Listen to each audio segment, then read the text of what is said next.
only burden that I'm really free of is the jail cell. But the burden of having to go through that, the mental damage that it does, the physical damage that it does,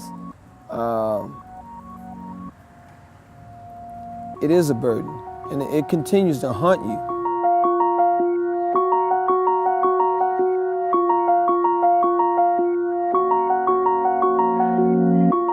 They opened the door, they gave me the $14 and change I had on my prison account and said, "Be no more.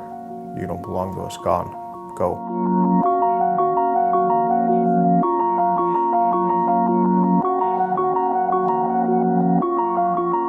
You know, you just can't, throw somebody into the wild and say, okay, make it. You know, they just threw me back out into the world and say, okay, you're on your own now.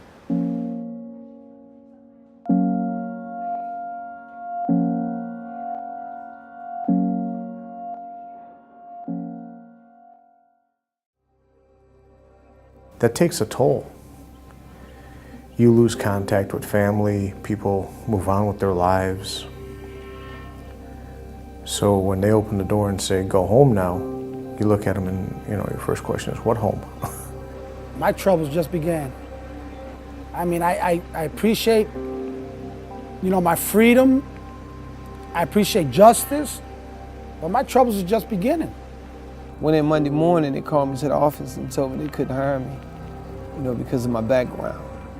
And that was one of the first serious cuts I took. You're talking about a quarter of a century. Think about how much has changed in that time. What a cell phone looked like 25 years ago, a computer. There's no training for people like me because the state doesn't view us as ever getting out. But they don't provide you nothing. They didn't provide me no health care, no type of therapy, no counseling, nothing. That's some of the things I do think the state holds you and keep an eye on you just to say, we told you so. But they're not gonna get that opportunity with me. They were able to manipulate the facts to a degree that cost me 25 years of my life. Who's to say that won't happen again or can't happen again? I feel that sometimes I'm just gonna come home and they're gonna be sitting there waiting for me and say they made a mistake. And living in a cage like an animal, you never forget it. So I would never let it wear me down because I shed myself of burdens.